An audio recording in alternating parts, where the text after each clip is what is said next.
va essayer de voir avec un peu plus de détails la fonction SCAPI. Dites-moi d'abord, est-ce que vous m'entendez clairement ou non? Oui, monsieur, on vous entend. Parfait.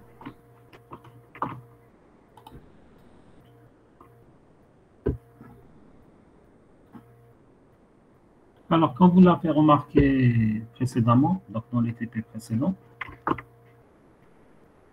les WebSockets sont quand même un peu compliqués à utiliser. Ils ne sont pas très portables sur les différents systèmes d'exploitation et vont utiliser énormément de bibliothèques tierces. Par exemple, on a utilisé PyCapi, EMPacket, Paylib Pcap, etc. Donc, tout ça, c'est des librairies qu'on était en train d'utiliser. Donc, pour cela, on va voir un autre outil. Donc, c'est une autre librairie qui existe, qui s'appelle la librairie Scapy, qui est un outil quand même qui est assez puissant, qui offre énormément de flexibilité et énormément d'options et qui vous permet de faire carrément le travail qu'on faisait avec les WebSockets d'une manière plus simple et plus aisée. Alors, il faut savoir que Scapy est utilisable déjà en soi en tant que librairie dans le mode interactif. On peut aussi l'utiliser soit pour forger des paquets, ou bien on peut l'utiliser pour sniffer des paquets. Il faut savoir aussi que la plupart des protocoles existants sont déjà implémentés dans Scapy. Donc, avec Scapy, on a toujours la possibilité aussi de construire ce qu'on appelle des outils interactifs qu'on pourra utiliser. Alors, on va commencer commencez s'il vous plaît par lancer votre terminal.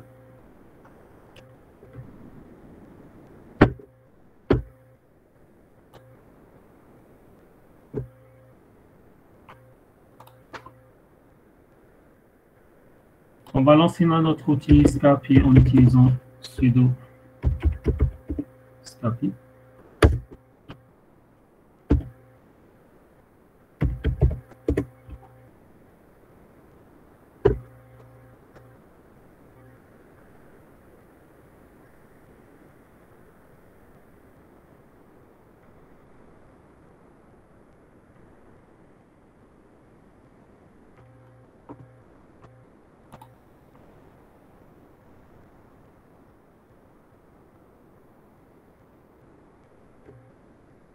Alors, l'une des commandes de base qu'on utilise dans Scapy, c'est la commande ls.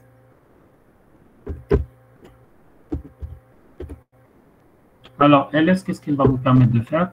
Elle va vous permettre d'identifier l'ensemble des protocols utilisés et supportés par Scapy. Donc, vous remarquerez que vous avez pratiquement la 99,99% des protocoles que nous connaissons.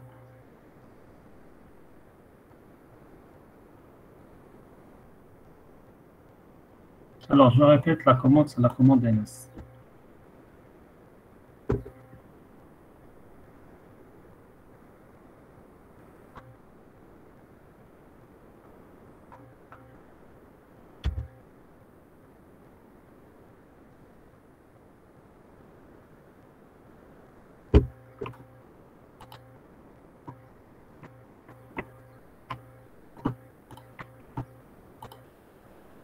Alors, il y a une autre commande, c'est la commande conf. Elle vous permet de connaître toutes les configurations qu'on peut utiliser avec Scapy. Donc là, pratiquement, c'est la plupart des commandes que vous pouvez utiliser pour configurer votre Scapy.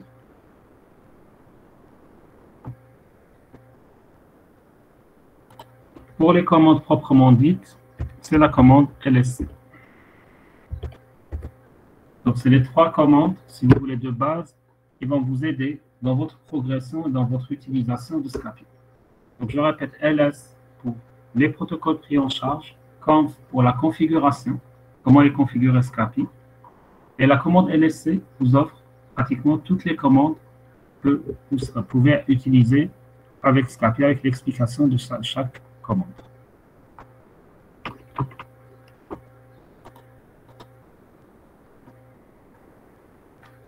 Alors, On va essayer de voir un peu comment pouvoir sniffer en utilisant Scapy. Ce qu'il faut savoir, c'est que contrairement à ce qu'on a vu dans les TP précédents, sniffer avec Scapy va être vraiment un jeu d'enfant par rapport à ce que vous avez fait précédemment. Alors, pour le faire, qu'est-ce qu'on va faire? On va créer notre paquet déjà. Donc, paquet. Je lui affecte sniff. Je définis mon interface, donc eFace égale, dans mon cas, ETH 0. Je vais la mettre en continu. Et je définis aussi le nombre de paquets que je veux capturer. Donc, count égale, on va mettre 5 paquets. Et je fais. Alors, cette commande, elle me permet tout simplement de capturer 5 paquets sur l'interface actuelle. La commande restera en suspens, telle que vous la voyez à ce niveau-là, jusqu'à ce que je reçoive réellement des paquets. Donc, tant que je n'ai pas reçu de paquets, la commande, elle est en attente. Bon, pour simplifier les choses,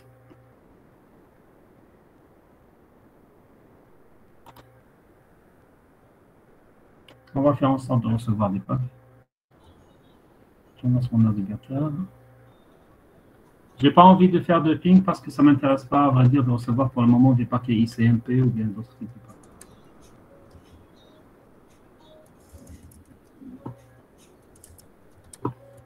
Alors.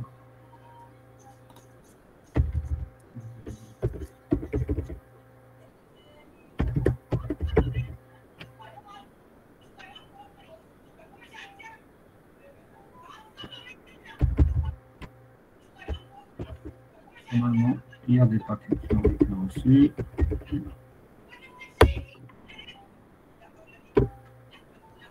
On va vérifier ça tout de suite.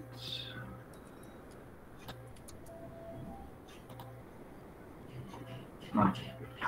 Alors, grâce à mon navigateur, j'ai reçu un certain nombre de paquets. Donc, ce que je fais maintenant, je vais taper paquet, PKT, pour voir ce que contient ma variable. Alors, qu'est-ce qu'il me dit? J'ai reçu 5 paquets UDP, 0 paquet TCP, 0 ICMP et 0 autre. Donc là, on a pu déjà capturer un certain nombre de paquets. Si je veux voir ce que contient le paquet 0, le premier paquet, il suffira de faire PKT 0 pour afficher le paquet 0. Alors, si je vois le paquet 0, j'ai l'adresse de destination, l'adresse source, le type de protocole, etc. Donc, on va essayer d'analyser un peu la structure du paquet affiché. Alors, nous avons l'entête Ethernet, et que vous la voyez ici, ce que je vous ai présenté tout à l'heure. Donc, l'adresse de destination, l'adresse source et le type, c'est l'IPv4. C'est ce qu'on faisait avant le 0x800, si vous vous rappelez. Ensuite, nous avons l'entête IP. Donc, mon entête IP qui commence là jusque là. Et pour finir, j'ai mon entête UDP. Donc, mon entête UDP,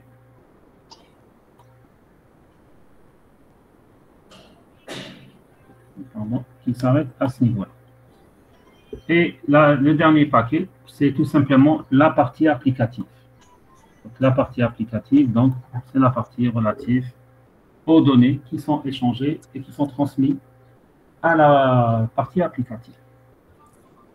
Alors, si je veux simplifier la visualisation de mon paquet, donc, en d'autres termes, si je veux l'écrire sous une forme plus conviviale,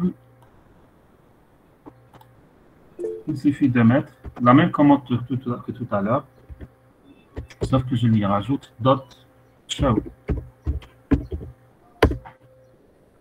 Et là, c'est carrément lui qui va vous faire la séparation. Donc, vous avez l'entête Ethernet qui est là.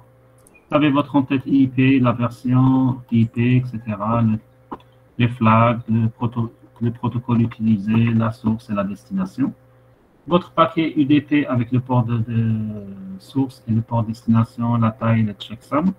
Et pour terminer, la partie data applicative.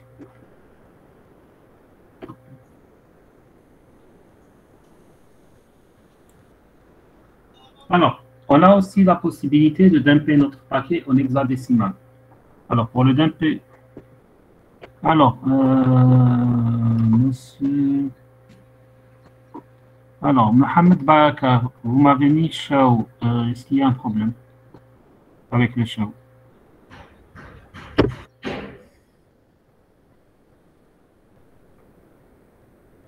D'accord. Monsieur Zako, alors il faut savoir que la partie applicative, c'est quoi? Vous vous rappelez les couches du modèle OSI? Nous avons la couche application. Donc, généralement, pourquoi est-ce qu'on fait cet échange protocolaire? Pourquoi est-ce qu'il y a l'échange de paquets? Tout simplement pour transmettre de la donnée à votre application. Par exemple, dans mon cas, la couche applicative, c'est quoi? C'est mon navigateur. Donc, le navigateur, pour envoyer sa requête post, pour faire le post et le get, donc envoyer une requête et recevoir de la donnée, il est obligé de passer par les autres couches. Donc, il est obligé de passer par la couche Ethernet, il est obligé de passer par la couche IP, UDP,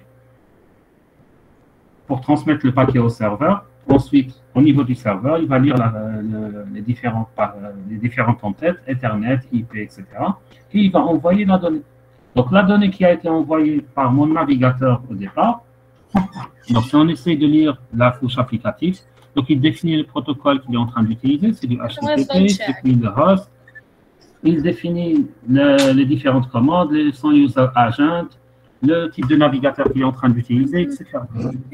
C'est ce qu'on appelle les données applicatives. Donc, c'est les données qui sont traitées par la couche application. Oui, d'accord. Alors, comme je vous disais tout à l'heure, est-ce que c'est clair, monsieur Zakou? Oui, c'est clair, monsieur. C'est juste que moi, j'ai عرفتها زيادة هذيك تاع DNS. Je sais pas, DNS question. En espérant recevoir une réponse de Zakou. Alors, on disait, il y a aussi possibilité de dumper nos paquets en hexadécimal. Donc, je parle. J'entends rien de ce que vous dites, monsieur Zakou. Allô, on ne m'entend pas. Non. Allô, allô. Allô. Je ne sais pas. Ah oui. Voilà. Vous pouvez reparler, le son a été coupé, je n'avais pas fait attention. Ah d'accord. Et comme ça, vous m'entendez? Oui, oui, je vous entends très bien. Bonjour. Monsieur, c'est juste que j'ai ta DNS هذاك c'est par rapport à quoi? Parce que moi je trouve عندك غير تاع IP UDP وهذاك data applicative. ولا عندي tout ce qui est par rapport au DNS. DNS Alors, question record, etc. Tout dépend maintenant quel est le paquet que vous avez capturé. Ah oui, à mon niveau, moi ce que j'ai capturé, c'est les échanges qui se sont passés entre mon navigateur et le serveur web. Maintenant, si vous avez capturé autre chose, peut-être que vous avez capturé un échange avec le serveur DNS. Je sais pas, j'ai effectué une recherche boucle un site aléatoire là ou capturé le paquet TCP ou l'année. Alors, il se peut tout simplement que c'était les échanges avec le serveur DNS pour récupérer l'adresse IP du site que vous avez capturé. D'accord. Donc, c'est pour ça que je vous dis, tout dépend de la nature du paquet que vous avez capturé. Oui. N'oubliez pas que quand vous faites une recherche avec un nom d'URL, oui. Votre navigateur va contacter le serveur DNS pour essayer d'avoir déjà l'adresse IP du site pour pouvoir le contacter. Peut-être que c'est ces paquets-là que vous avez capturés. Sûrement, oui. Alors, ce que je disais, c'est que on a toujours la possibilité de dumper les paquets en hexadécimal. Pour cela, on va faire hex dump. On définit le paquet. Bon, je vais aller vers paquet 1, par exemple. Et là, j'ai tout simplement mon paquet en hexadécimal. Donc,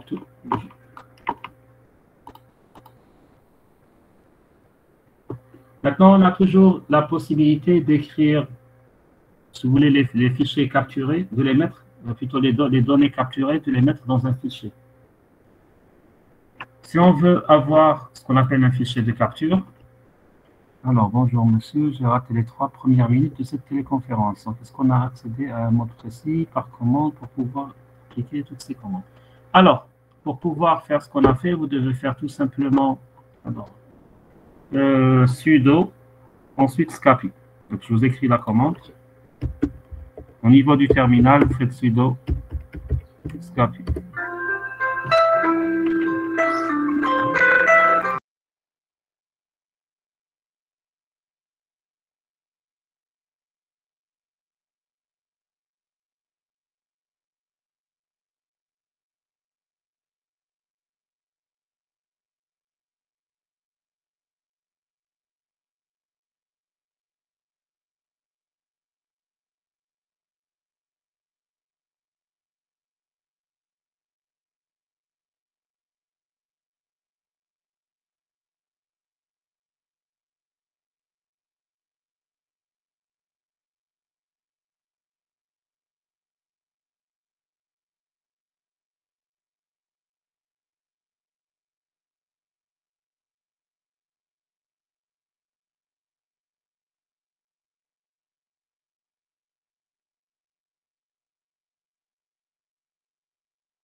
Alors,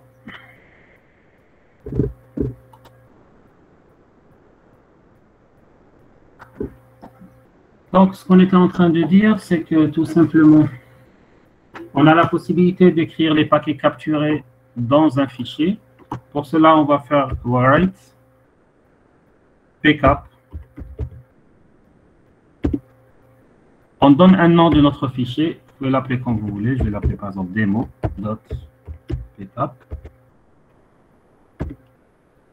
virgule, packets.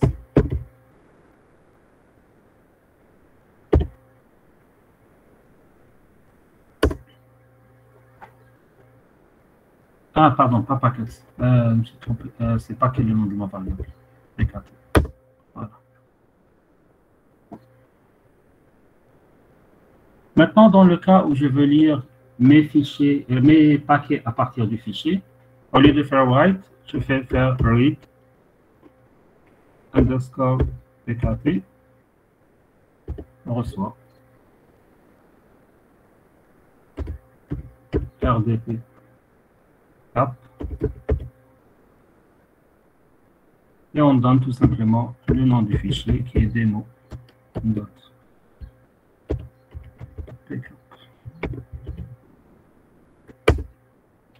Pour visualiser le contenu de la variable, je vais faire tout simplement read underscore pkt. Et là, il me dit, voilà, il y a les 5 paquets UDP de tout à l'heure. N'oubliez pas un détail, c'est que ce qu'on a fait maintenant, c'est qu'on a pris le contenu de la variable paquet, on l'a mis dans un fichier. Ça s'appelle demo.pcap. Ensuite, on a lu le contenu du fichier qui nous dit demo.pcap contient uniquement 5 paquets UDP.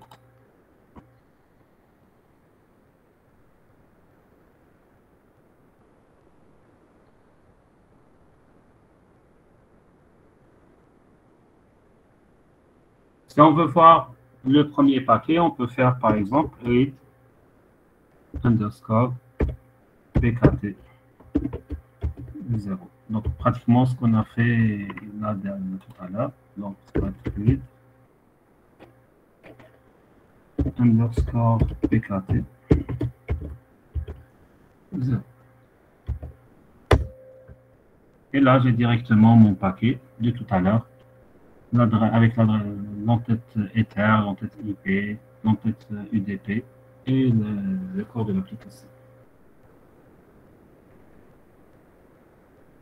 Alors, il faut savoir que généralement le problème lors de la capture de paquets est que lorsqu'on fait une capture, c'est une capture non sélective. Ici, j'ai eu de la chance, je n'ai eu que des paquets UDP. J'aurais pu avoir un paquet TCP, un paquet UDP, 2 paquets ICMP. Peut-être j'aurais pu avoir du other ou autre.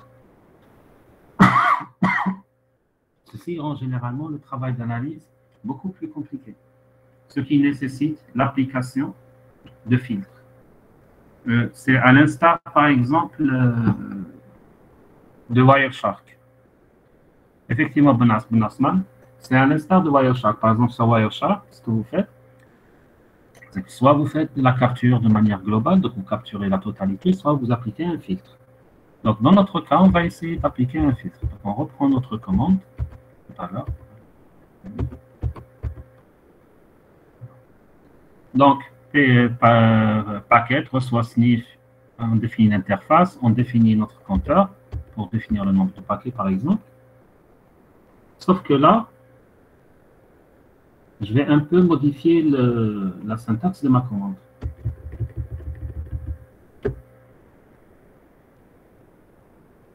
Donc, je rajoute tout simplement un filtre. Je vais lui dire, par exemple, filtre égal, dans mon cas, ICMP.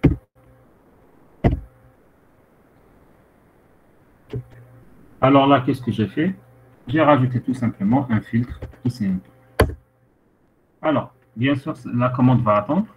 Alors, si par exemple, je vais faire comme tout à l'heure, je vais utiliser mon Firefox. Vous remarquerez que rien ne sera capturé le temps qu'il démarre. Bon. Normalement, là, j'ai des paquets parce que j'ai fait une requête, j'ai la page. Bon, je peux faire une autre requête. vous remarquerez que rien n'a été capturé. Pourquoi? Parce que j'ai mis un filtre qui exige que ce soit de l'ICMP. Par contre, si je vais faire... Alors... Windows.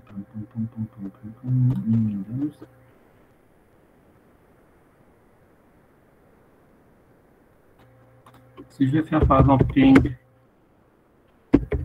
google.com, là vous remarquerez que la capture s'est faite. Bon, j'arrête mon ping. Là vous remarquerez que la capture s'est faite. Pourquoi la capture s'est faite? Parce que là j'ai envoyé. Oui, vous pouvez faire le filtre que vous voulez.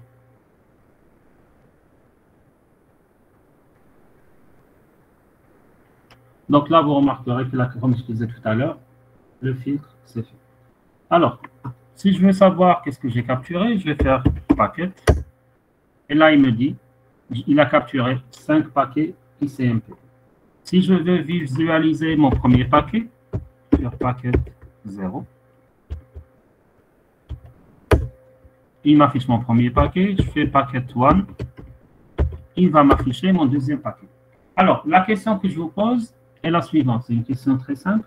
C'est quoi la différence entre le paquet 1 et le paquet 0?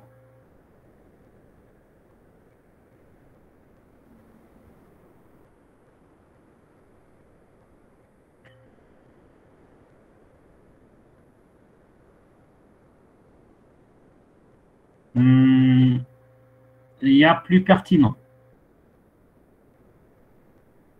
Monsieur, le premier, c'est quand on envoie le ping, et le deuxième, c'est quand on reçoit la réponse. Et où est-ce que vous avez eu ce détail? Monsieur Florov, la source à la destination. Non, ce n'est pas la source, c'est la destination. Alors, si vous regardez ICMP, le type, là, vous avez Echo Request, là, vous avez Echo Replay. Le type de requête ICMP. Là, vous avez un echo. Et là, vous avez l'echo replay. Effectivement, si vous comparez la source et la destination, ici, la destination, c'est le 005056ED95F4. Là, la source, la destination devient la source. Et de la même manière, ici, ma source devient la destination. Tout simplement parce qu'il y a eu un échange entre les deux. Mais la partie la plus intéressante, c'est de regarder le type. Là, j'ai un echo replay. Et là, j'ai tout simplement un echo.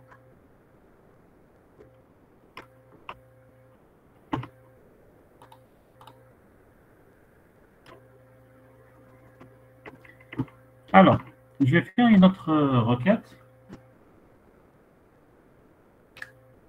Alors, je reprends mon instruction de tout à l'heure. Alors, paquet, reçoit IFS NTH0, filtre ICMP, count égale à. Alors, je vais augmenter un peu mon compteur. Donc, je le mets à 30 paquets par exemple. Ensuite, je rajoute print égale lambda x dot summary.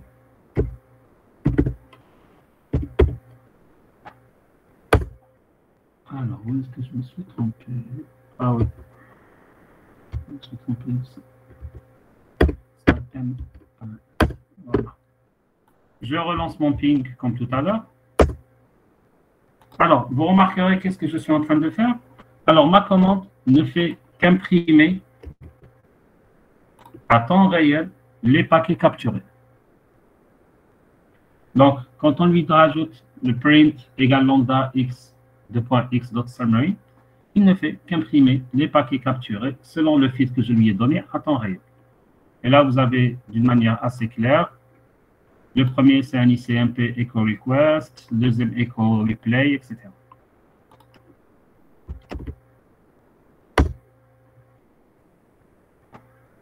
Maintenant, si je reprends la même instruction, seulement je vais changer mon summary par un show.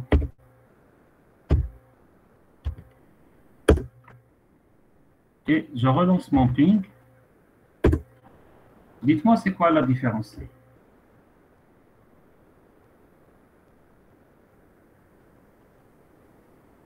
Flux fait l'affichage, monsieur.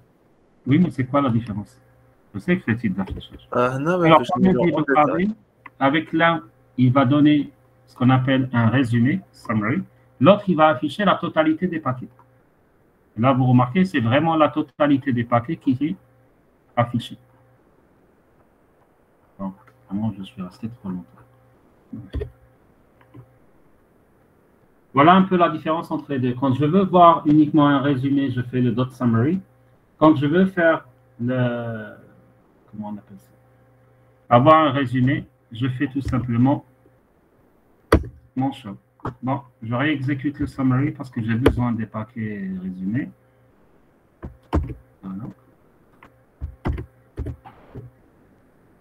Généralement, quand on fait un traitement à temps réel des données, il est plus intéressant pour nous de voir le résumé des paquets que de voir les paquets en détail. Si on a besoin du détail d'un paquet, on peut toujours accéder à la variable et regarder le paquet dans le détail.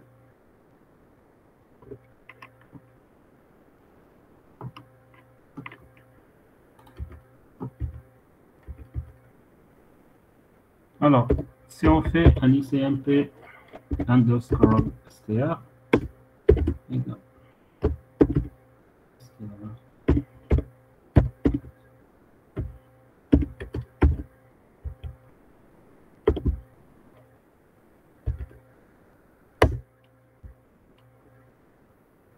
alors, là, qu'est-ce que j'ai fait? J'ai tout simplement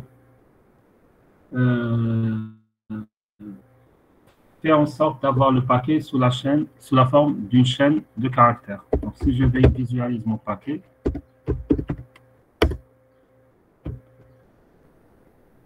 mon paquet va être donné sous la forme d'une chaîne de caractères. Si je fais recon,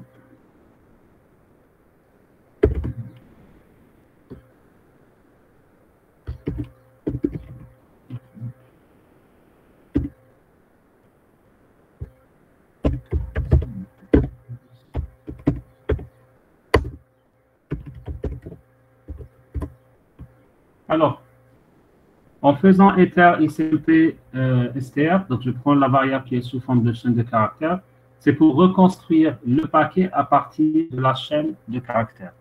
Donc, en quelque sorte, j'ai eu le paquet sous forme de chaîne de caractères. Ensuite, de la chaîne de caractères, j'ai reconstruit le paquet dans sa forme originale.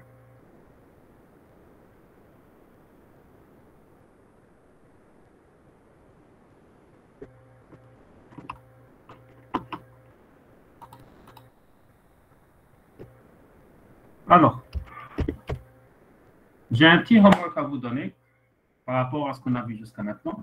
Alors, ce que je vous demande de faire, c'est de me créer un sniffer de paquets HTTP avec Scapy et de m'imprimer les entêtes HTTP et les données post and get. Alors, le warning, c'est par rapport tout simplement à Python 3. Il vous dit dans Python 3, ça ne sert à rien de faire une conversion vers le str. Ensuite, vous allez me créer un sniffer Wi-Fi qui va vous imprimer les SSID du réseau Wi-Fi sur lequel vous êtes. Donc, voilà les deux exercices que vous devez faire et m'envoyer par mail avant la semaine prochaine, avant la prochaine séance. Donc, le premier homework, c'est quoi? Créer un sniffer de paquets HTTP avec Scapy. Alors, le sniffer, il doit afficher uniquement les entêtes HTTP et les données post et get. Le deuxième programme, c'est un sniffer Wi-Fi qui doit m'afficher tout simplement les SSID du réseau Wi-Fi. Est-ce que c'est clair pour l'énoncé des deux exercices? Normalement, oui. OK. Alors, le SSID d'un réseau Wi-Fi, normalement, vous êtes en GTR, vous êtes en L3. En deuxième semestre, vous avez pratiquement fini. Vous savez, c'est quoi un SSID dans le réseau Wi-Fi?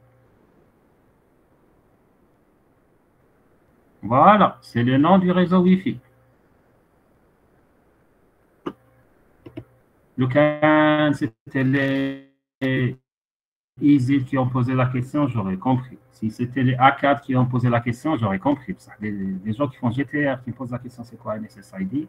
C'est un peu délicat.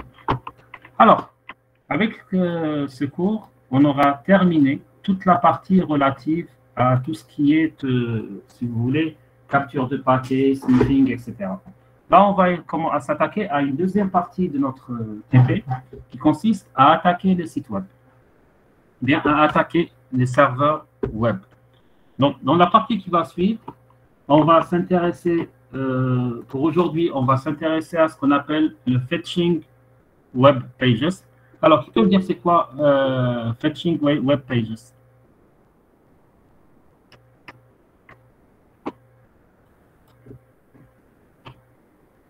Ok, M. Bounasman. Alors, le fetching web pages, en d'autres termes, c'est tout simplement la récupération des données d'une page web. Maintenant, cette récupération de données, à quoi elle peut nous servir en matière de sécurité?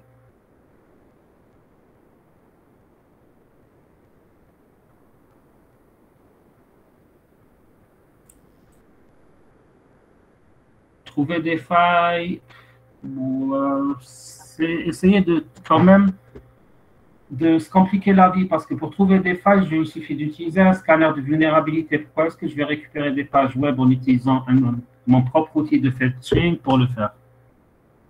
Monsieur. Oui. Salam alaikum.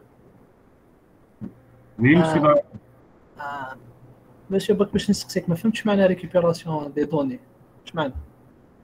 Récupérer les pages. واش فيها la page web récupérer. معناتها الكود سورس. Voilà. Je pense que c'est la première phase, c'est la reconnaissance, l'information gathering. Bon, c'est pas de la reconnaissance proprement dite, hein, parce que généralement, dans la phase de reconnaissance, lorsqu'on essaie de faire du hacking ou bien de l'audit, on ne cherche pas réellement à récupérer le code des pages web, parce que c'est vraiment le détail du détail. Hein.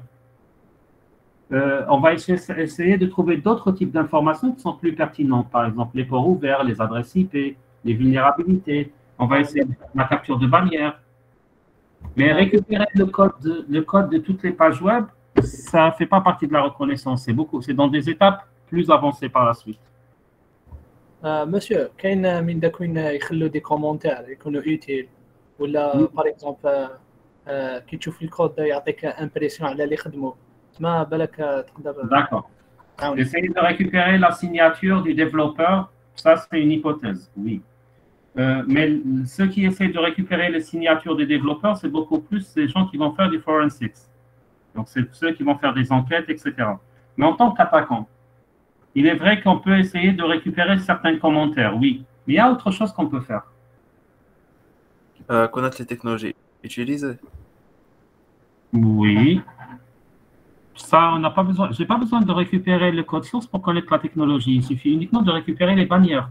Et là, je saurai c'est quel type de serveur web, etc. Les passwords oubliés dans le code source, c'est une hypothèse. Par contre, est-ce que je ne peux pas faire du spoofing en récupérant le code des pages web et en modifiant certaines informations dans les entêtes?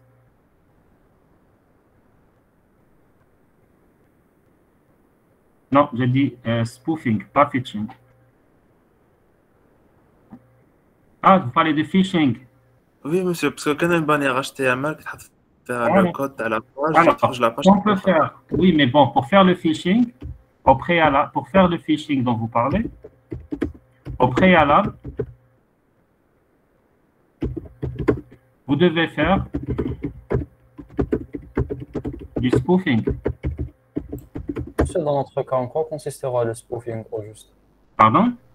Dans notre cas, le spoofing, en quoi il va consister au juste? Alors, tout simplement à soit usurper l'identité d'un serveur et envoyer les pages vers le client à sa place, soit usurper l'identité d'un client et faire un rejet de son mot de passe.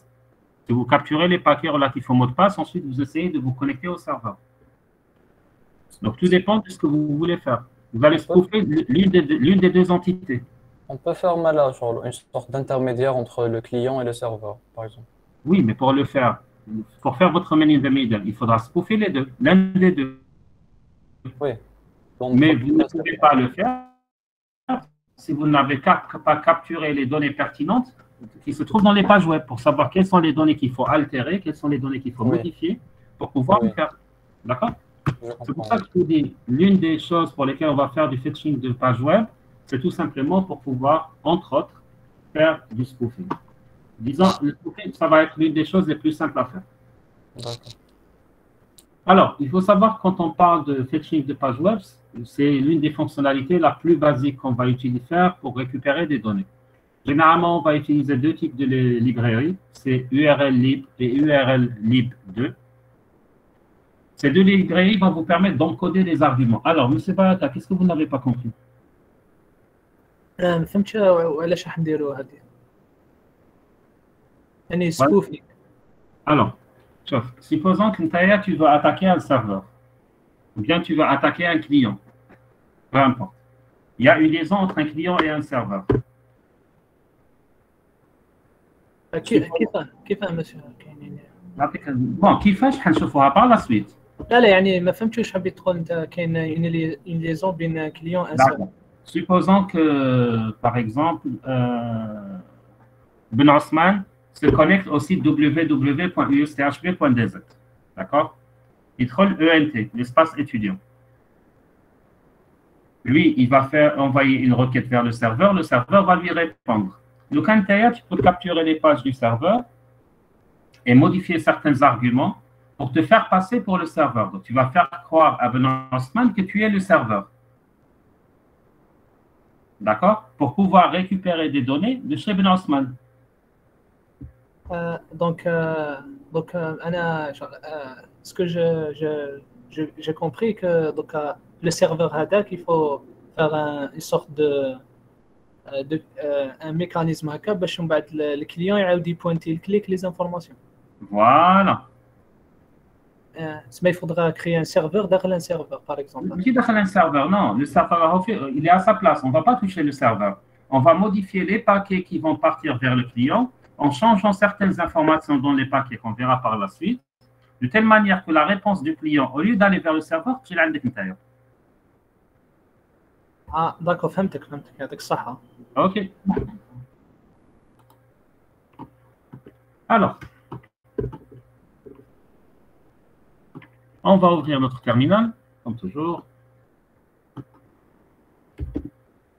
Je vais ouvrir mon Python. Ouvrez Python avec sudo, s'il vous plaît. Bien, non. Non, c'est pas la peine. Ouvrez Python. Alors, on va faire un premier import URL lib.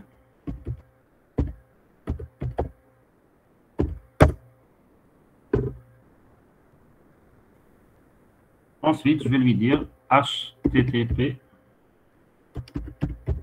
response égale URL lib point URL open et je vais lui donner l'URL que je veux ouvrir du HTTP. Alors, je vous donne une URL, une seconde. Hein. Une URL qui sera simple à utiliser. Alors, vous mettez test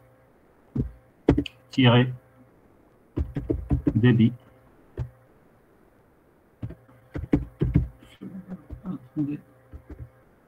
Test débit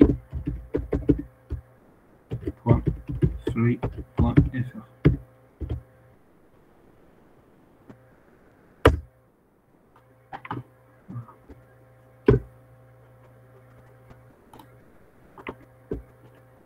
Alors, je vais vous écrire l'URL directement sur le... Voilà. Je vous ai envoyé l'URL, ceux qui n'ont pas pu l'écrire.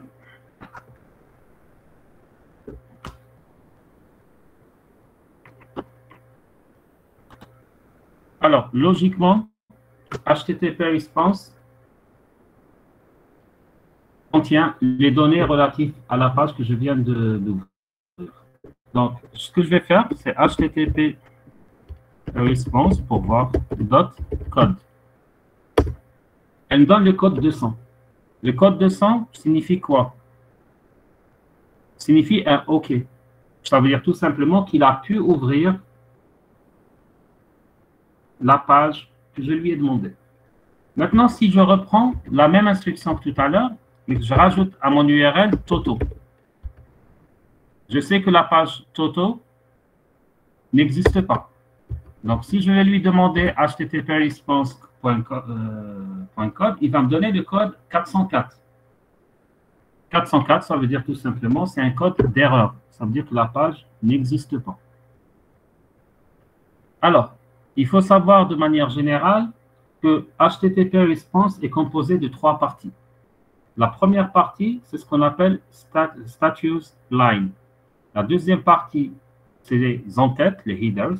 Donc, il peut y avoir 0 en-tête, voire même plusieurs en-tête. Et nous avons ce qu'on appelle le message body, qui est généralement optionnel. Parce que vous allez avoir certaines pages qui n'ont pas de message body. Alors, on va commencer par la première partie, ce qu'on appelle le status line, bien ce qu'on appelle la ligne d'état. Alors, il faut savoir que ce status line est composé de 3 parties dans toutes les réponses HTTP. La première partie, c'est la version du protocole HTTP. Par exemple, HTTP 1.1. La deuxième réponse, c'est le code d'état. C'est les codes qu'on a vus ici, le 200, le 404, etc. La troisième partie, c'est ce qu'on appelle la phrase de liaison. Alors, il faut savoir que le status line, c'est la première ligne que vous avez dans chaque réponse HTTP. Alors, pour les différents codes que vous pouvez avoir le code 1XX, donc avec différentes valeurs. Ça veut dire quoi? Quand vous avez un 1XX, ça veut dire que c'est un code informationnel. Ça veut dire qu'il est en train de vous dire que la réponse a été reçue et qu'il y a un traitement qui est en cours, mais que le traitement n'a pas encore abouti. Quand vous allez avoir le 22XX, ça veut dire que c'est un succès.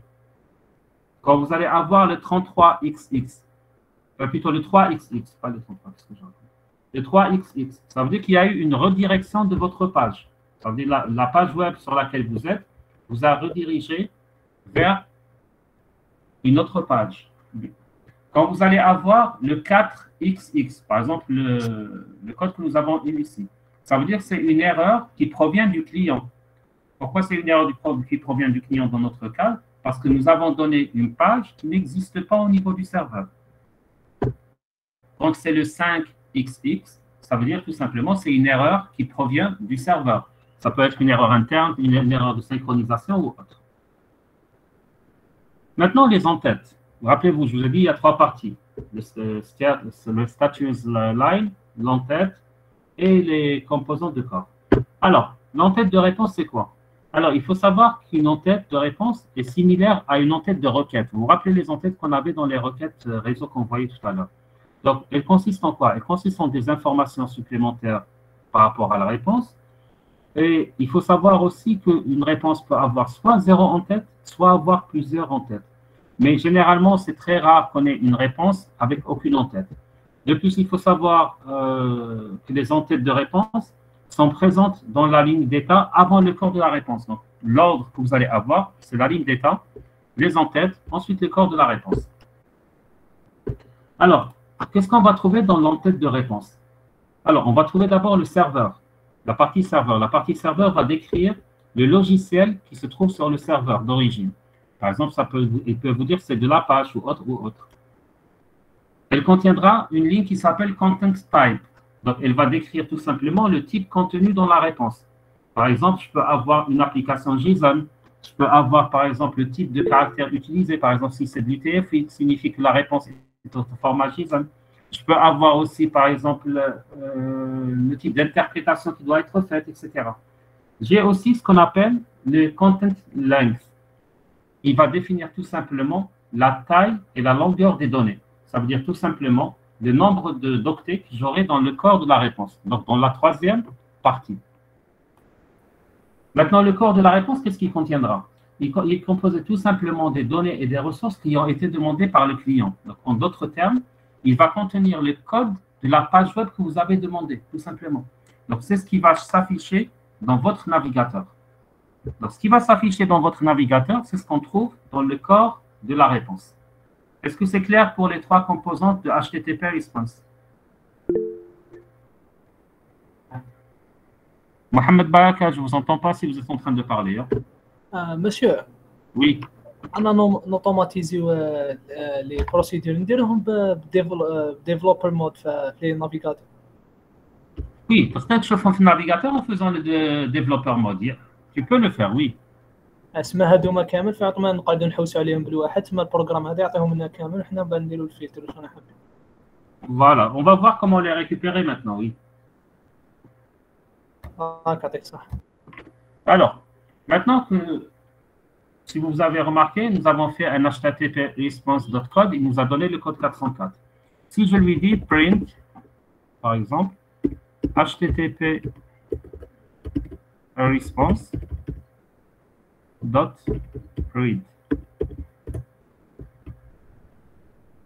Là, il me donne carrément la réponse dans sa globalité telle qu'elle a été fournie par le serveur. Ah oui, bon, là, il y a un petit problème parce que je suis toujours sur Toto. Attendez une seconde. Je change. Alors, voilà.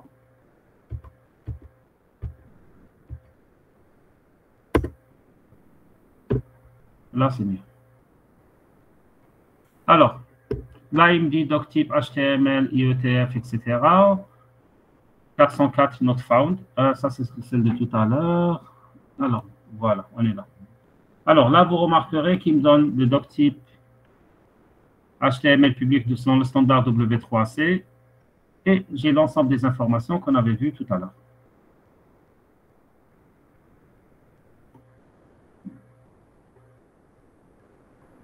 Évidemment, là où vous trouvez end body, c'est le corps de la réponse. Il faudra trouver uniquement le début du dialogue pour savoir quand est-ce que le body commence à quel niveau. Pour avoir la dernière partie.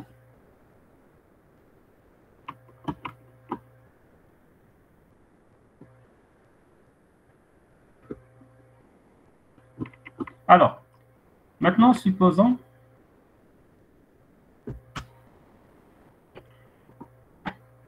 alors, qu'est-ce qu'on a fait ici?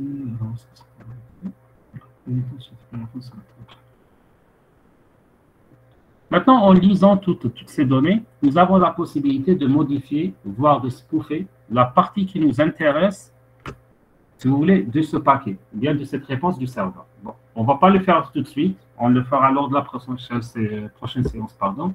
Là, ce qu'on va faire, je vais lui dire par exemple, HTTP response. Alors, en disant dire HTTP response, il me donne toutes les balises qui composent ma réponse. Vous remarquerez que j'ai assez de balises, doc, init, iter, module, etc. Parmi eux, j'ai la balise URL. Si je veux connaître, par exemple, l'URL, donc là, j'ai la liste des objets, je peux avoir le détail de n'importe quel objet qui m'intéresse. Par exemple, si je fais HTTP response.url. Il va me donner l'URL du site que je viens de consulter. La variable, l'objet URL est là. Non, ça ne sert à rien de changer l'URL du site.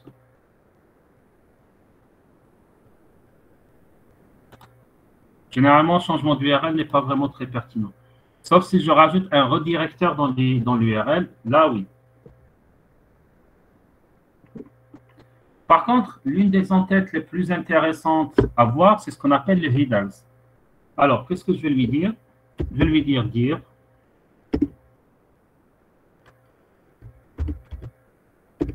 HTTP response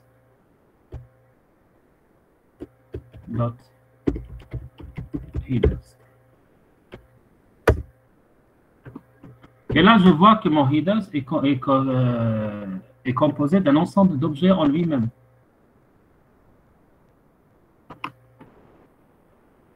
Et à l'intérieur, il y a plusieurs objets très intéressants. Alors, l'un des objets les plus intéressants dans le header, c'est ce qu'on appelle les items. Alors, qu'est-ce que je vais lui dire? HTTP response.headers.items. Et là, il m'affiche un certain nombre d'informations, notamment la date, le type de contenu, le type de connexion il est fermé, etc., les variables, le serveur, c'est un serveur Apache, qui utilise l'OpenSSL 1.0 avec du Perl, version 5, etc. Donc là, déjà, ça me permet d'avoir certaines informations intéressantes.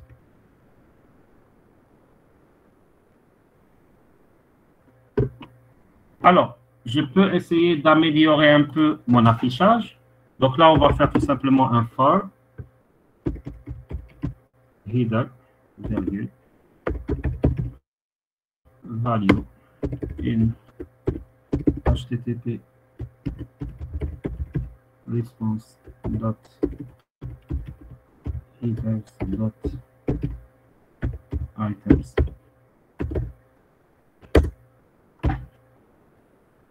print tout simplement header plus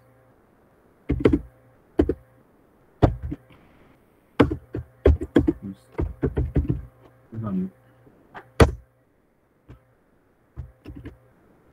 Et là, je les affiche tout simplement d'une manière qui soit un peu plus claire pour vous. Donc, j'ai la date à laquelle la consultation s'est faite. J'ai le type de contenu, c'est du texte HTML avec des caractères type UTF-8. Codage, n'a pas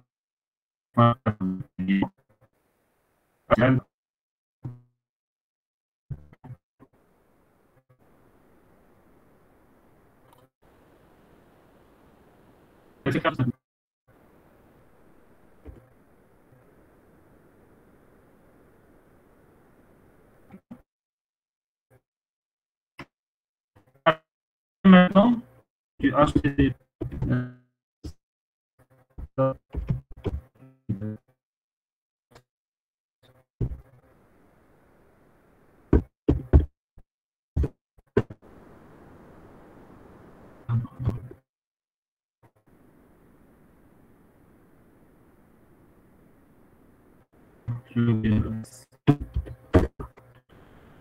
Sur les variables, la variable date, quand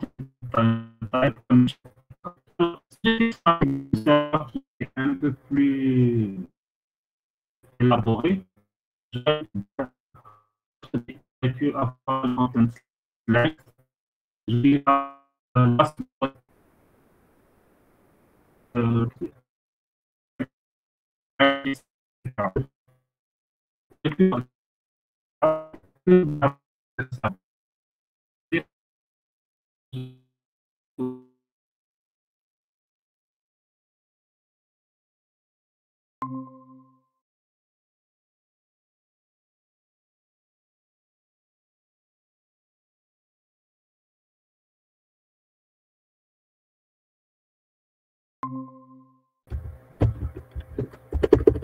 on va changer de serveur, on va utiliser test.edu.kg. Normalement, avec celui-là, ça va être un peu mieux. Voilà. J'ai changé uniquement le serveur auquel je me suis connecté. Alors, j'ai mis http test.edu.kg. Là, vous remarquerez que avec l'objet key, j'ai un peu plus de données quand même. J'ai le xpowered by, le set cookie, expire quand, le serveur, les connexions, pragma, etc. Donc, vous remarquerez à ce niveau-là que le nombre de variables qu'on va trouver, bien le nombre d'objets, dépendra de ce que le développeur a mis sur son site. Donc, je peux avoir un site qui est peaufiné. Oui, ça marche en local si vous avez un serveur local. Mais il faudra activer votre Apache pour que ça marche en local, créer une page web et travailler avec la page web en local. Il n'y a pas de souci par rapport à cela.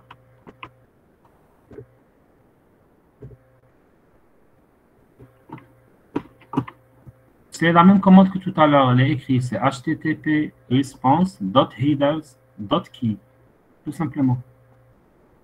Je vous ai dit, quand on exécute cette commande avec un autre site, alors vous remarquez ici que je l'ai faite avec deux sites différents. Là, avant, c'était test quelque chose en un peu plus haut. Donc, j'ai eu uniquement ces objets, donc date, content type, connection, vary et serveur. Quand j'ai changé de site vers un site où il y a plus de contenu, donc plus de choses qui ont été implémentées, plus de balises mises en place, j'ai eu quand même un peu plus d'objets.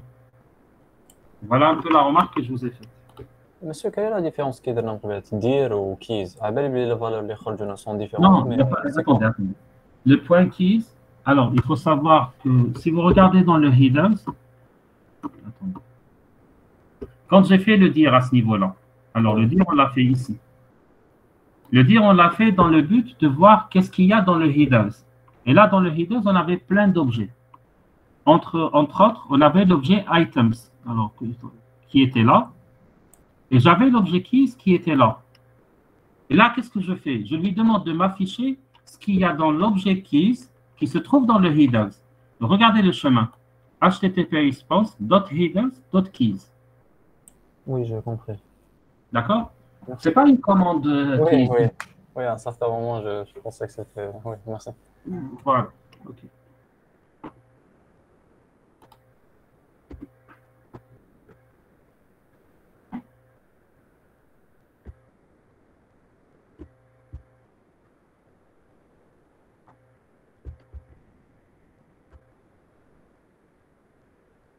Bon, je pense qu'on va arrêter là pour aujourd'hui. N'oubliez pas, s'il vous plaît, vous avez les 2 homework à faire. Il faudra me les envoyer avant le prochain TP. D'accord? Inch'Allah. OK. Monsieur, s'il vous plaît. Est-ce qu'on a affiché par exemple Scapy l'hexadécimal ou la format en string? À quoi ça sert? Alors, tout dépend de ce que vous voulez faire. Alors, je vais vous montrer les possibilités d'affichage. Tout dépend des traitements que vous voulez faire. Parce que des fois, avec Scapy, on est amené, par exemple, à injecter un shellcode à l'intérieur du paquet. Donc, le shellcode, généralement, il est en hexadécimal. Donc, je convertis mon paquet en hexadécimal et par la suite, le shellcode qui est en hexadécimal, je le mets dans la partie data. Oui. Parce que je ne peux pas avoir, par exemple, le paquet en chaîne de caractères et mettre à l'intérieur de l'hexadécimal. Après l'avoir converti, on le renvoie, monsieur, ou la quelqu'un? Oui, dans le cas où on veut faire un rejet, dans le cas où on veut l'envoyer chez quelqu'un. Oui. Bon, merci. Est-ce qu'il y a d'autres questions? Monsieur, Oui. هذا سكابي Uh-huh. كيما رو سوكت ما تخدم ديريكتومون ما تخليش. Alors, Scapy fait la même chose que l'ErrorSocket, seulement c'est un outil qui est beaucoup plus simple à utiliser que l'ErrorSocket. داكور سما مسيو هي ثاني تمجيش على الكرنل. Pardon? هي ثاني تمجيش على الكرنل. Elle est juste à le kernel. Tu es obligé de modifier les commandes kernel. C'est pour ça qu'il enseigne à Scapy, on a utilisé sudo. Donc, sudo Scapy. Parce que vous pouvez mettre des sudo Scapy, mais Scapy ne pourra pas fonctionner. Il va déclarer certaines erreurs. محسوب Action non autorisée. حبيت نقول لك كيما لي زوتر ليبراري الكرنل هو يمس الباكي تاعك يكمل له لي هادرز الاخرين تو هنا بسكابي ما تخليهش يكمل. Au niveau de la couche 2, tout simplement.